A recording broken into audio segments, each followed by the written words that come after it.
C'est parfait, ça. Merci. Merci particulièrement à l'équipe de louanges pour ces beaux chants. On a chanté un chant que j'ai retenu particulièrement, « Dieu a une armée ». Et là, je pose un petit quiz. Je vous fais un petit quiz ce matin. C'est une armée de quoi? Est-ce que c'est une armée de soldats conquérants féroces? Non. Ah, quelqu'un l'a dit, une armée de serviteurs. Une armée qui est là pour le servir. C'est intéressant de voir que l'armée de Dieu, sa force, est dans le service. Qu'est-ce qui fait avancer la mission de Dieu? C'est quand il y a une armée de serviteurs, quand il y a des gens qui le servent fidèlement, avec persévérance, avec un cœur bien disposé. Bon, je m'arrête là parce que sinon je vais prêcher sur le champ. Donc, ce matin, on continue une petite mini-série, on va dire, sur le thème du service.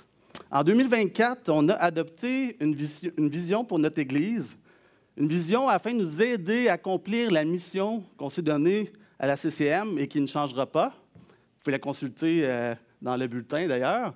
Mais cette vision-là, qui est un peu nouvelle pour nous, se retrouve dans le bulletin que vous avez pris à l'arrière aujourd'hui, mais aussi à l'écran, à chaque semaine.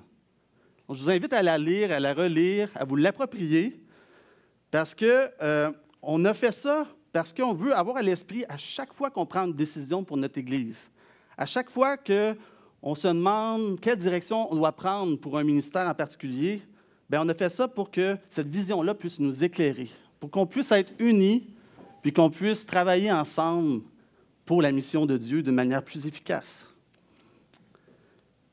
Donc, un autre quiz ce matin. Pouvez-vous me nommer cette vision? Servir, oui. Servir ensemble pour grandir. Donc, oui, c'est ça. Servir pour grandir. Ah, je peux-tu revenir en arrière? Oui, voilà. Intéressant cette image. Donc, mon thème ce matin, mon titre pour ma prédication, c'est « Pourquoi vouloir servir mon Église? » J'ai toujours une petite image là, qui veut dire quelque chose. Il faut se poser quelques questions. Mais ici, ce matin, évidemment, vous voyez, il y a différents services dans l'Église.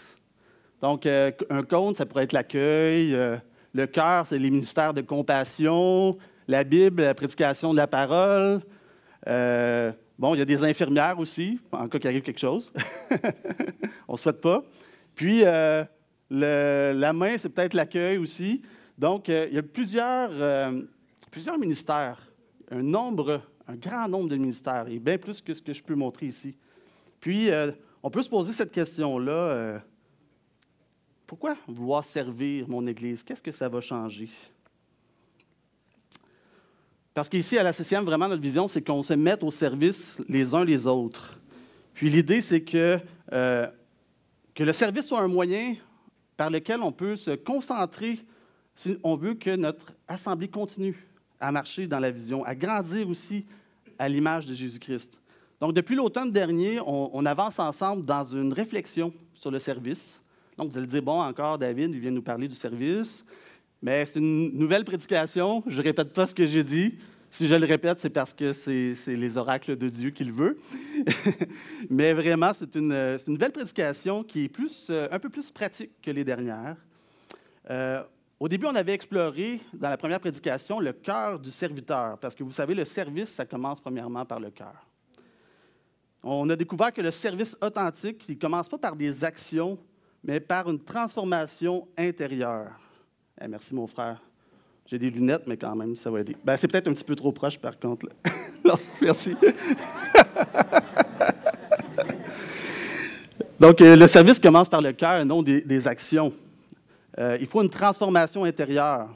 Puis ensuite, après avoir examiné le cœur, on a examiné comment le service va être structuré dans l'Église. Et pour ça, on a parlé du diaconat, qui est la structure du service dans l'Église de Christ. Et on a compris que Dieu a établi des structures pour que son œuvre s'accomplisse avec ordre et sagesse. On ne fait pas qu'est-ce qu'il nous tente de faire. On fait vraiment ce que Dieu veut que son Église fasse. Et on s'assure qu'on le fait tous ensemble. Donc aujourd'hui, on va franchir une nouvelle étape dans cette progression de notre réflexion sur le service. Et donc, après avoir considéré le cœur, la structure du service, bien, on va maintenant essayer de comprendre le sens profond et l'impact du service, que ce soit dans notre Église ou que ce soit dans notre vie personnelle. Parce que c'est une chose de savoir comment servir l'Église et aussi de savoir comment s'organiser pour servir, mais c'en est un autre de saisir pourquoi nous devons servir. Quelle transformation ça va apporter? Donc, le titre de ma prédication, c'était « Pourquoi vouloir servir mon Église? » C'est une question qui nous dérange un peu, parce qu'on est-tu vraiment obligé de se poser cette question-là? Mais oui, posons-nous cette question-là, franchement, sans détour. Peut-être que vous l'avez déjà entendu, certainement reformulé peut-être différemment. Peut-être que vous avez déjà entendu, bon, à quoi bon m'impliquer davantage? Est-ce qu'il n'y a pas déjà assez de gens qui servent? Ah, je pense que l'Église peut fonctionner sans moi. Je pense qu'on est correct. Ça roule. Ça va. Peut-être qu'on peut dire, bon, une personne de plus, ça va-tu vraiment changer de quoi? Bien, vous savez, ces interrogations-là, c'est normal de se les poser. C'est des interrogations normales, mais ça reflète souvent une incompréhension profonde de ce qui est véritablement l'Église et quelle est notre place dans l'Église. Parce que servir l'Église, ce n'est pas une activité optionnelle qu'on choisit d'ajouter dans notre vie chrétienne. Ça fait partie de notre mode de vie en tant que chrétien. C'est l'expression naturelle et nécessaire de notre appartenance au corps de Christ. Donc, je vous invite à lire avec moi 1 Pierre 4, 7 à 11. Je lis à l'écran pour ceux qui n'ont pas leur Bible avec eux. Donc, c'est le passage biblique qui est au cœur de notre thème ce matin. Je ne vais pas nécessairement passer en détail sur chaque verset parce que j'ai vraiment à cœur de vous présenter une vision plus globale là, du service, mais c'est vraiment le cœur de ce message de ce matin. Donc, on va le lire ensemble. À partir du verset 7. « La fin de toute chose est proche. Soyez donc sages et sobres pour vaquer à la prière. Avant tout, ayez les uns pour les autres un ardent amour, car l'amour couvre une multitude de péchés. Exercez l'hospitalité les uns envers les autres, sans murmure, comme de bons dispensateurs des diverses grâces de Dieu, que chacun de vous mette au service des autres le don qu'il a reçu. Si quelqu'un parle, que ce soit comme annonçant les oracles de Dieu, si quelqu'un remplit un ministère, qu'il le remplisse selon la force que Dieu lui communique, afin qu'en toute chose, Dieu soit glorifié par Jésus-Christ, à qui appartiennent la gloire et la puissance au siècle des siècles. Amen? Amen. Ici, le texte qu'on vient de lire, c'est vraiment un résumé de la vie chrétienne. C'est un texte qui nous donne plusieurs raisons pour lesquelles on devrait vouloir servir l'Église. Évidemment, il n'y a pas juste une réponse à cette question-là, il y en a beaucoup, mais on va essayer de regarder à travers ce texte 4 vérités fondamentales qui nous expliquent pourquoi on devrait vouloir servir l'Église. Premièrement, et ça commence par, parce que la fin de toute chose est proche. La fin de toute chose est proche.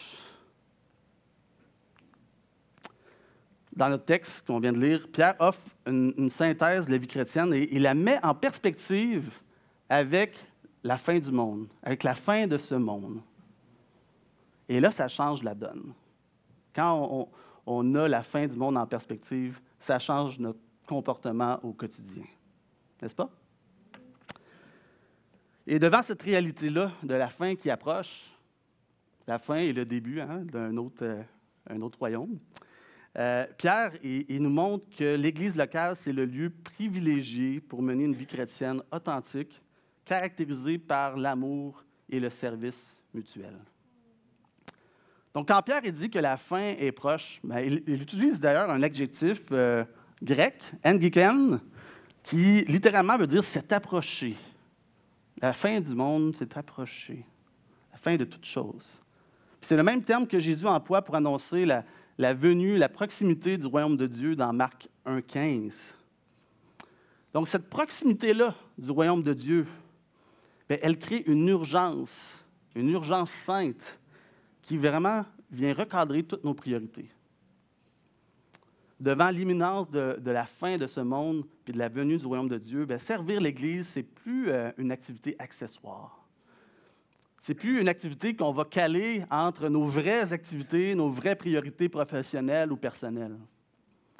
Pierre nous fait réaliser que pour les chrétiens, l'eschatologie, les choses de la fin, vient inverser la hiérarchie des urgences habituelles.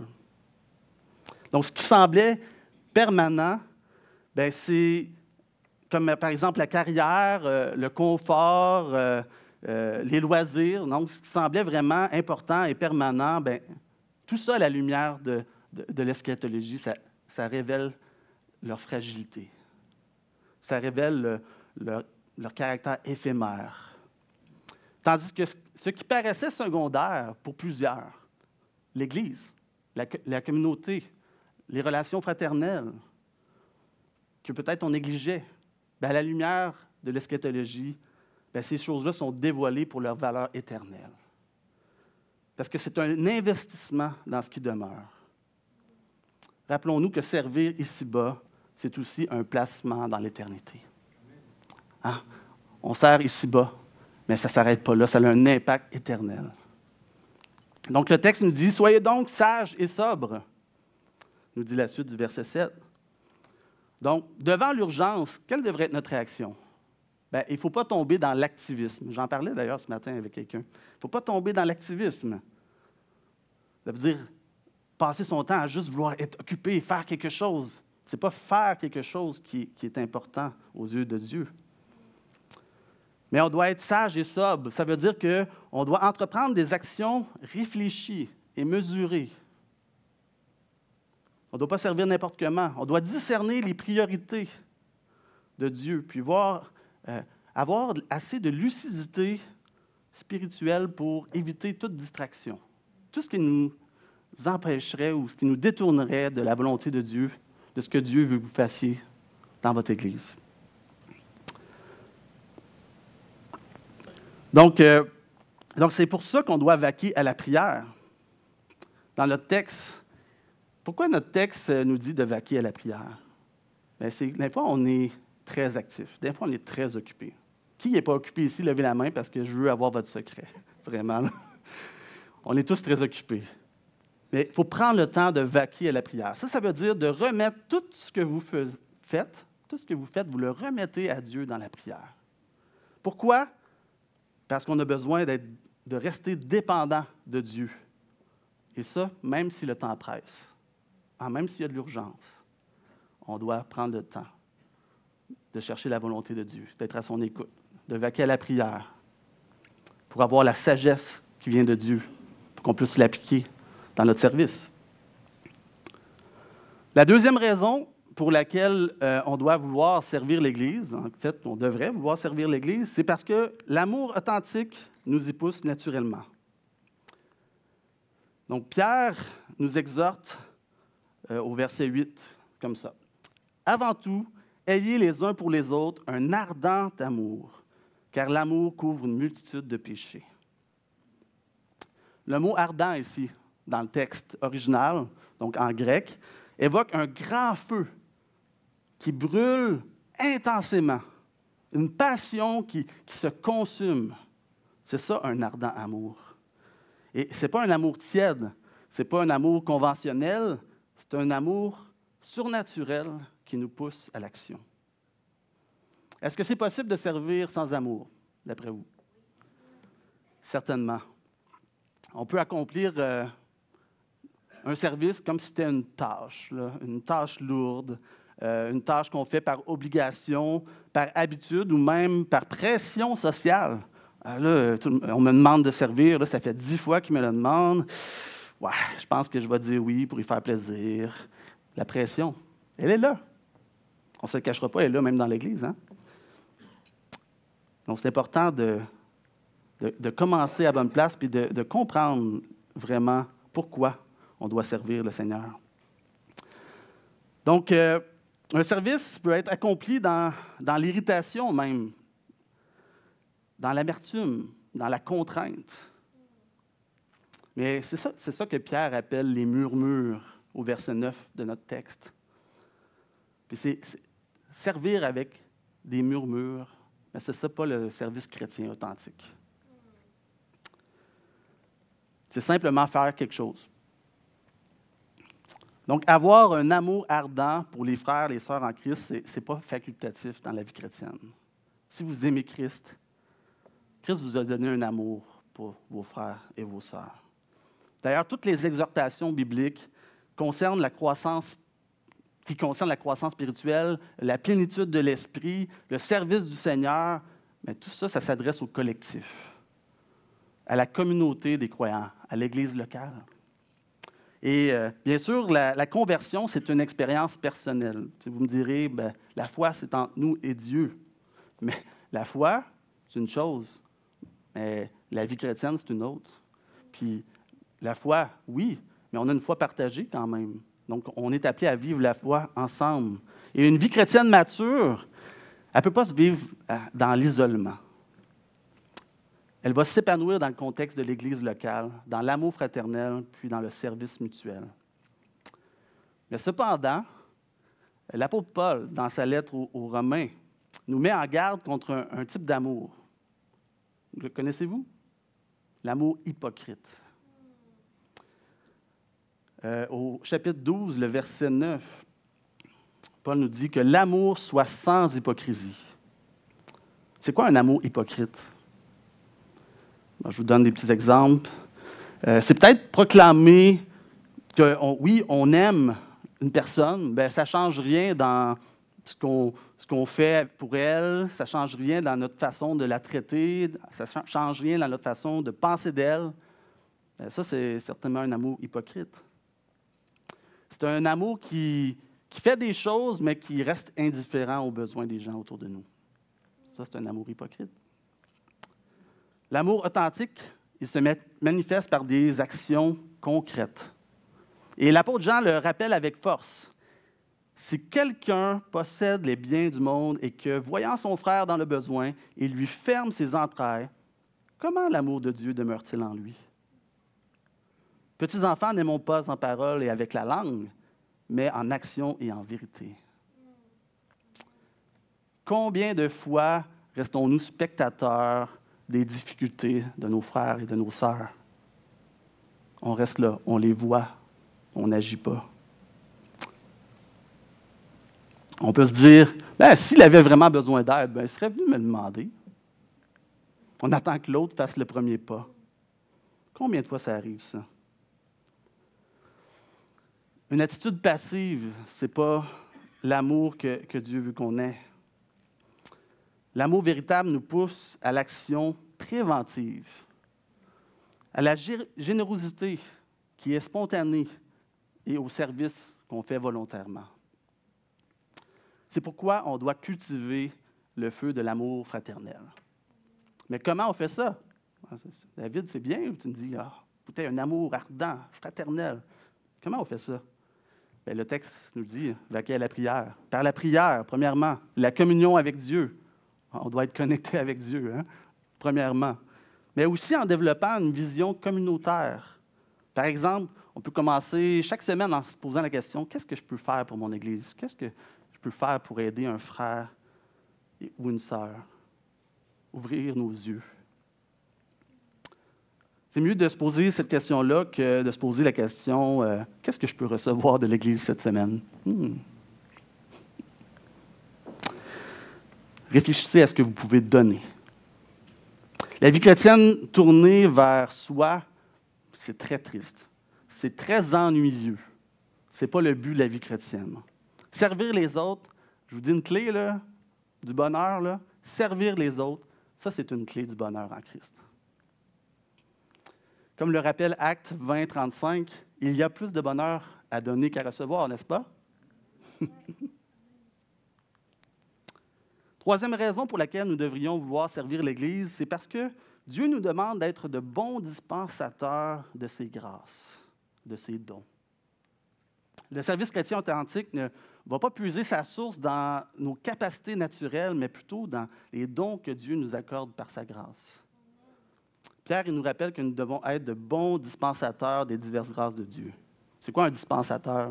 Ce n'est pas un mot très moderne, usuel. Vous savez, c'est quoi un économe?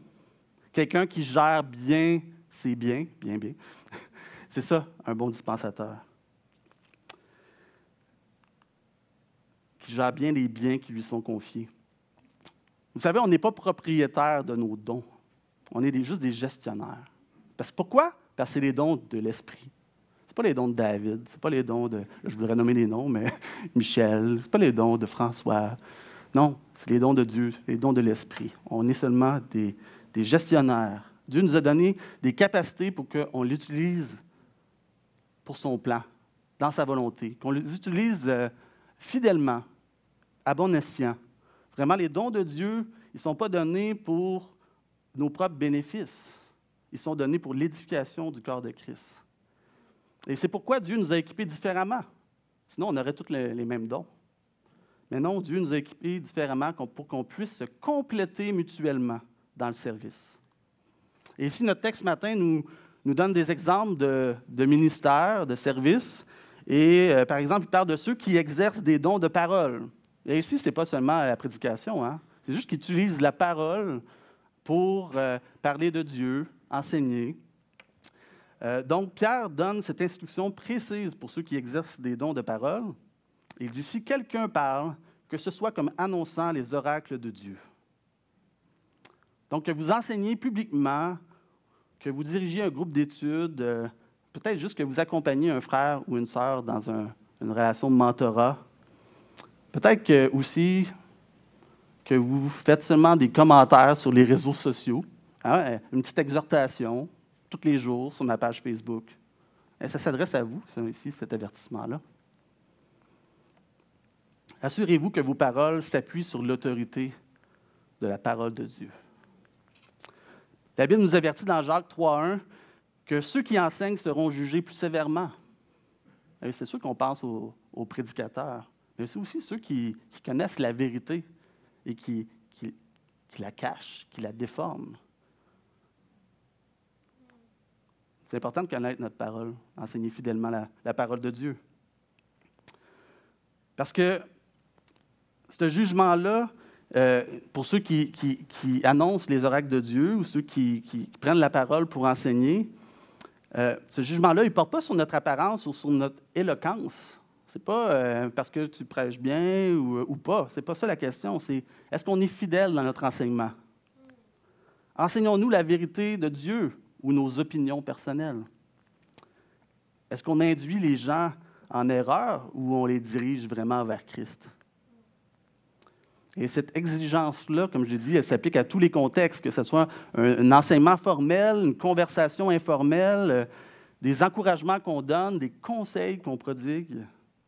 Si on veut utiliser la parole pour édifier les autres, donc assurons-nous que cette parole, elle vient de Dieu et qu'elle ne vient pas de nos propres raisonnements.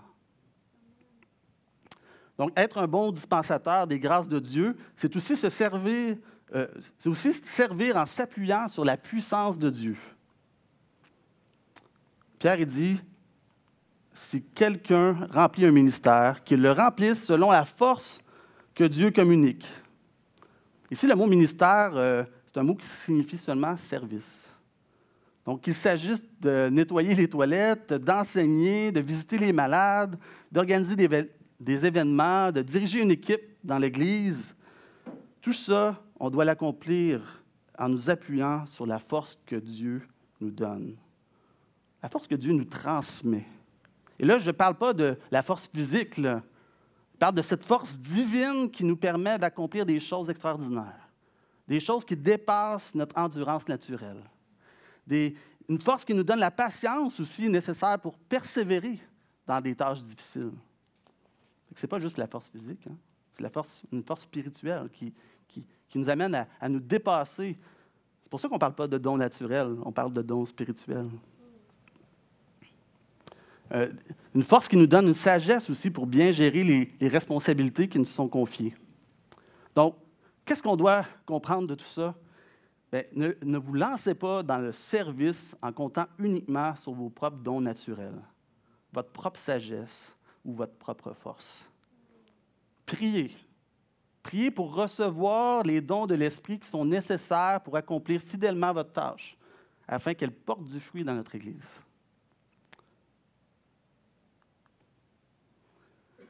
Quatrième raison pour laquelle nous devrions vouloir servir l'Église, c'est parce que servir glorifie Dieu.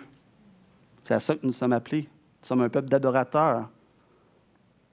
Notre mission, c'est que tout mène à la gloire de Dieu.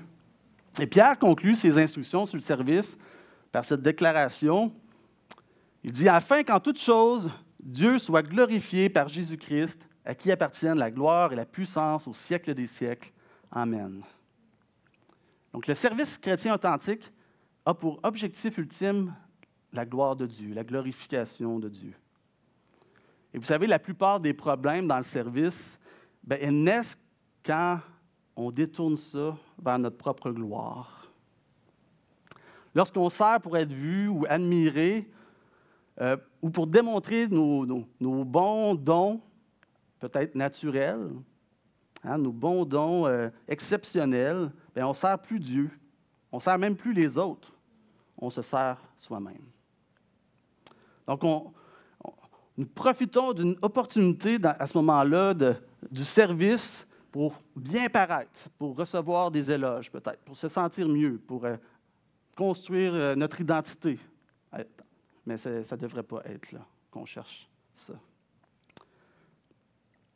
L'Église ne devrait pas fonctionner comme un commerce. L'Église, là, les membres de l'Église doivent être des serviteurs humbles. On a vu une armée de serviteurs. L'Église, ce n'est pas un commerce. Les membres, ce ne sont pas des clients qui agissent comme des rois. Ce sont des serviteurs. Donc, face à ce danger-là, l'Écriture nous présente une antidote. Et je vous la présente. C'est l'abaissement volontaire. Et on l'a dans le modèle de Christ. Philippiens 2, 3 à 7 nous présente l'attitude qui doit caractériser notre service. Donc, je vous le lis, c'est quand même un bon passage. « Ne faites rien par esprit de parti ou par vaine gloire, mais que l'humilité vous fasse regarder les autres comme étant au-dessus de vous-même. Que chacun de vous, au lieu de considérer ses propres intérêts, considère aussi ceux des autres. Ayez en vous les sentiments qui étaient en Jésus-Christ. Existant en forme de Dieu, il n'a point regardé son égalité avec Dieu comme une proie à arracher, mais il s'est dépouillé lui-même en prenant une forme de serviteur, en devenant semblable aux hommes. » Wow! Quel passage riche en vérité théologique sur la personne de Christ. Et ce passage-là, il constitue avant tout une instruction tellement pratique pour nous. Il nous montre comment Dieu lui-même est descendu pour servir. Le Fils de l'homme, il n'est pas venu pour être servi, mais pour servir. Et c'est comme ça qu'il a rendu gloire à Dieu. C'est le serviteur de Dieu qui est allé jusqu'au bout. Et c'est pour la même raison que nous, on devrait aussi accepter de s'abaisser. On devrait accepter des tâches humbles. Ne pas dédaigner un service dans l'Église, même s'il semble moins prestigieux. Là, pourquoi j'ai toujours l'exemple de nettoyer les toilettes, là, mais il y en a d'autres. Tu sais, des choses que vous ne voudriez peut-être pas faire. Tu sais, dans ma liste là, de ce que j'aimerais faire à l'Église, j'ai ça. Ah, puis peut-être à la fin, là, j'aiderais peut-être à nettoyer. Wow! Acceptons les tâches humbles. Tu sais, juste des petites tâches, comme préparer le café le matin. Vous savez que c'est un acte d'adoration pour Dieu? Les gens qui font la musique ici, qui chantent, c'est un acte d'adoration. Pourquoi? Parce que le service, c'est l'obéissance à ce que Dieu demande. Puis l'obéissance, c'est une forme d'adoration pour Dieu. Donc, préparer le café, c'est aussi précieux pour Dieu qu'un solo de chant en avant. Peut-être vous dites, ouais, moi, je ne suis pas capable de chanter en avant ou jouer de la guitare. Ou... Ouais, vous êtes capable de serrer une main. Donc, si vous êtes capable de serrer une main, ça va être aussi précieux aux yeux de Dieu. Faites-le. Le service authentique, il ne cherche pas les projecteurs. Il cherche la gloire de Dieu. Donc, quand nous nous servons les uns les autres, avec empressement. Pourquoi avec empressement? La fin est proche. Avec amour et avec fidélité. Le résultat naturel, c'est que Dieu est glorifié. Et les gens, quand ils vous voient servir, ils ne voient pas votre capacité extraordinaire, ils ne voient pas juste vos dons naturels. Non, non. Ils voient la grâce extraordinaire de Dieu qui agit à travers vous. Dans le fond, ils voient la gloire de Dieu. C'est glorieux ce que vous faites. Donc, revenons maintenant à notre question de départ. Pourquoi vouloir servir mon Église? Donc, à la fin de notre réflexion de ce matin, on a vu 4 motivations profondes qui émergent vraiment clairement. On veut servir notre Église parce que la fin de toute chose est proche, parce que l'amour authentique nous y pousse naturellement, parce que Dieu nous demande d'être de bons dispensateurs de ses grâces et parce que servir glorifie Dieu. Et ces raisons-là, ce ne sont pas des raisons charnelles, ce ne sont pas des raisons naturelles, ce ne sont pas des contraintes imposées ou des traditions qu'on doit perpétuer, mais c'est des réalités spirituelles qui transforment notre perspective du service. Cette transformation-là, elle commence par une prise de conscience fondamentale. Vous ne pouvez servir Jésus sans servir son Église. Parce que l'Église, c'est le corps de Christ sur la terre. Ces 2 réalités-là sont indissociables. Si vous négligez le service de l'Église locale, c'est que vous négligez le service pour Christ. À l'inverse, quand on sert nos frères et nos sœurs avec amour et fidélité, c'est Christ que nous servons à travers eux. C'est pourquoi aimer et servir votre Église constitue un engagement. Engagement, pas juste devant votre Église, un engagement devant Dieu lui-même. Il ne s'agit pas d'un choix de vie parmi d'autres, mais d'une réponse directe à l'appel de Dieu pour vous. En vous engageant à servir à l'Église, vous prenez position devant le Seigneur comme serviteur de Christ et vous lui déclarez que vous êtes disponible, que vous avez le désir de participer à son œuvre sur la terre. C'est une réponse à l'appel de Dieu. Et voici la merveilleuse découverte qui découle de tout ça. Une autre clé que je vous donne ce matin. La vie chrétienne, elle trouve toute sa richesse lorsque nous sommes occupés au service de Dieu. Vous trouvez la vie chrétienne ennuyeuse, plate, déconnectée de votre réalité? Mais servez. Et là, vous allez trouver une vie chrétienne riche, celle que Dieu veut pour vous. Le service de l'Église, ça n'appauvrit pas votre vie. Le service, il l'enrichit. Il lui donne un sens profond. Quand nos journées sont remplies d'occasions de servir Dieu, de servir son peuple, à ce moment-là, notre existence prend une dimension vraiment profonde, une dimension éternelle qui va transformer même les plus petites tâches insignifiantes en actes d'adoration. Donc, quand on comprend vraiment c'est quoi l'Église, le corps de Christ, dont nous sommes tous membres, et quand nous saisissons pourquoi Dieu nous a placés dans cette Église, ici particulièrement, le service ne devient pas une obligation pesante, mais un privilège joyeux, une réponse naturelle à l'amour de Dieu pour nous. C'est un privilège joyeux. Expérimentez-vous la joie de servir Dieu et son Église? Ressentez-vous ce privilège du service chrétien? Parce que c'est un privilège. Ou est-ce que c'est encore un fardeau pour vous? Si la réponse, c'est que vous n'expérimentez pas ça, il est toujours temps d'agir. Donc, arrêtez les vœux pieux, les résolutions de nouvelle année qui mènent à rien, qui disent « Ah oui, là, je vais servir plus. Ah oui, je devrais servir plus. Ah, il me semble que je ne serais pas pire, là. Il me semble que je pourrais apporter ma contribution là. » Mais arrêtez ça. Mettez-vous à l'action. Le moment est venu de vous engager concrètement et de passer à l'action avec détermination.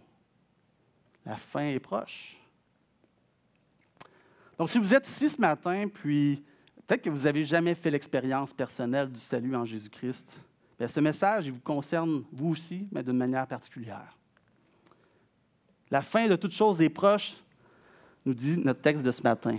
L'urgence que Pierre évoque, ce n'est pas seulement un appel au service pour les chrétiens, mais il implique d'abord un appel à la conversion pour les pécheurs. S'il vous plaît, avant de penser à servir dans l'Église, là, il y a un service infiniment plus grand que vous devez d'abord considérer. Lequel? Celui que Christ a accompli pour vous. Lui, le Fils de Dieu, qui est descendu du ciel, qui n'est pas venu pour être servi, mais pour vous servir et donner sa vie en rançon pour vos péchés. Vous voulez bénéficier de cette œuvre de salut, vous voulez bénéficier du service de Christ, bien, vous devez reconnaître premièrement que vous êtes pécheur, que vous avez besoin d'un sauveur. Vous repentir sincèrement aussi de vos péchés et de vous détourner de votre ancienne vie. C'est quoi se repentir? C'est pas juste dire « Ah, m'excuse ».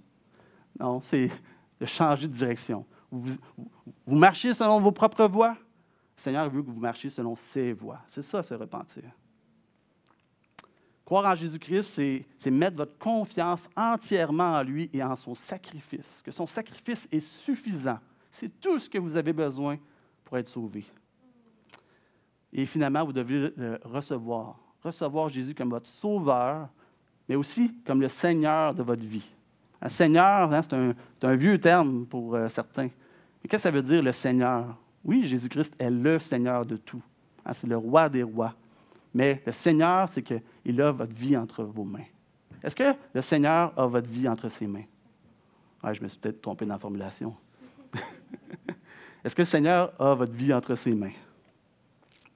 Et voici la merveilleuse suite de l'Évangile. Quand vous naissez de nouveau, vous devenez membre du corps de Christ. Vous découvrez que vous êtes appelé à faire partie de sa famille, l'Église. Et c'est là, dans l'Église locale, que vous grandirez dans votre nouvelle foi.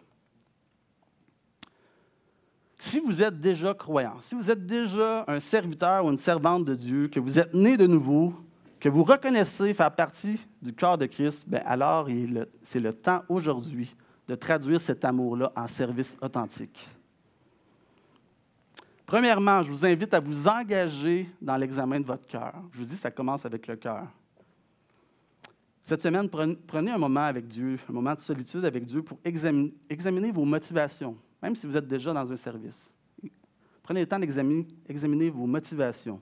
Demandez à Dieu de vous révéler les endroits où votre amour n'est peut-être pas sincère. Peut-être les endroits où votre service est motivé par des intérêts personnels.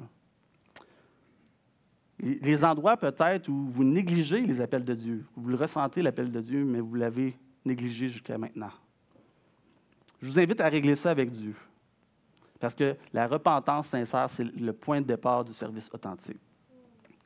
Deuxièmement, je vous encourage à prendre un engagement spécifique dès maintenant. Je l'ai dit, arrêtons les promesses en l'air, les grands plans, les belles idées, les beaux projets sur papier. Je me suis déjà fait donner un beau projet de 10 pages sur papier. Je ne l'ai jamais vu s'accomplir. Commencez par faire ce que le Seigneur met devant vous. Engagez-vous spécifiquement dès maintenant. Troisièmement, pratiquez la prévenance réciproque. Donc, ouvrez les yeux aux besoins autour de vous. Donc, au lieu d'attendre qu'on vous demande de l'aide, prenez les devants. Peut-être proposer à des parents de garder leurs enfants, proposer un repas à quelqu'un qui est malade, ou peut-être juste écouter quelqu'un qui a besoin de parler. Quatrièmement, je vous invite aussi à prier pour avoir l'amour ardent de Christ pour son Église. Demandez à Dieu de rallumer ce feu-là en vous. Priez pour vos frères et sœurs de l'Église, mais en particulier pour ceux avec qui c'est difficile, avec qui les relations sont difficiles. L'amour authentique, il se cultive comment? Quand on va qu'à la prière. Cinquièmement et finalement, je vous encourage vraiment à vous engager dans la formation biblique. On a vu l'avertissement de ce matin qui disait « Faites attention quand vous parlez, pour que ça vienne vraiment de la parole de Dieu. » Donc, si vous voulez servir selon la parole de Dieu, bien, vous devez la connaître. Donc, inscrivez-vous à un cours biblique. On en a même ici les dimanches soirs. à des conférences. On a Doulos qui s'en vient. Je pense qu'à l'automne, là, il y en a tellement qu'on les perd de vue. Inscrivez-vous à une conférence. Des fois, ça va vous prendre un samedi, des fois un vendredi soir. Mais c'est tellement bénéfique. Joignez-vous à un groupe d'études bibliques, une cellule maison, un groupe connexion. Pourquoi? Parce qu'un service fidèle exige que vous ayez une connaissance solide de la parole de Dieu. Donc, frères et sœurs, la moisson est grande. Hein? On le dit souvent, il y a peu d'ouvriers. Et vous savez, il y a toujours des choses à faire. Je pourrais passer mon temps ici à l'Église à faire quelque chose. Je suis certain que nous pouvons tous passer tout notre temps à l'Église, puis il y aura encore des choses à faire. Il y en a tellement. On doit être une armée de serviteurs. J'avais parlé des diacres, puis j'avais dit, hein, on a besoin ici à l'Assemblée du Cap, une cavalerie de diacres, de serviteurs. Et là, on a besoin on l'a chanté ce matin, on a besoin d'une armée de serviteurs fidèles qui s'engagent. On n'a pas besoin de chrétiens qui sont juste ici pour réchauffer des bancs. On a besoin des gens qui se lèvent pour servir. Des gens qui transforment leur amour, qui le déclarent en amour, qui le démontrent. Qui transforment des bonnes intentions, hein, on peut avoir des bonnes intentions, mais transforment ça en des actions concrètes. Vous avez été sauvés pour de bonnes œuvres que Dieu a préparées d'avance afin que vous les pratiquiez, nous dit Éphésiens 2,10. Comme j'ai dit au début, ces œuvres-là ne sont pas optionnelles dans votre vie. Elles en sont l'expression naturelle et nécessaire. L'expression naturelle et nécessaire de la vie chrétienne. Quand on néglige le service, vous savez ce qui se passe? C'est qu'on prive l'Église des grâces que Dieu veut lui donner à travers nous. Ce n'est pas juste vous que ça affecte, c'est toute l'Église. Et on se prive soi-même de la joie profonde qui accompagne l'obéissance. Vous vous privez de cette joie-là du service dont on a parlé tout tantôt. Et dans le prochain mois, le Collège des Anciens veut vous présenter différents ministères dans l'Église. On veut vous présenter aussi les responsables qui sont déjà là, qui s'impliquent déjà.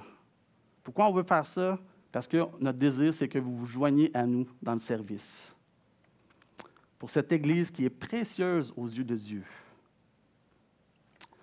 On prie vraiment pour qu'on ne soit pas une Église qui remet à plus tard ce que Dieu nous demande aujourd'hui.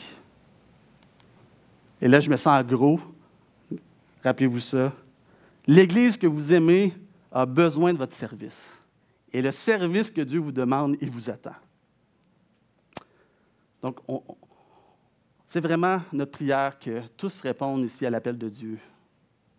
Pour vous-même, premièrement, et pour le bien de son Église. Que le Seigneur vous bénisse, puis qu'il soit glorifié vraiment à travers votre service. On va prier. Père Céleste, merci pour cette parole qu'on a entendue ce matin et pour ton Église dont Christ est le chef. Merci pour ton exemple par excellence de serviteur parfait, Seigneur, serviteur fidèle jusqu'à la fin. Aide-nous à te ressembler de plus en plus chaque jour. Seigneur, on veut te demander pardon pour notre amour qui est souvent théorique, pour notre service qui manque d'authenticité, Seigneur. Et donne-nous un amour ardent qui se manifeste vraiment par des actes concrets, une humilité véritable qui est à l'exemple de Christ. Donne-nous une foi pour servir selon les dons que tu nous as donnés. Bénis notre Église, fais de nous une famille qui a vraiment des liens d'amour authentiques, où chacun va trouver sa place dans le service. Au nom de Jésus-Christ. Amen.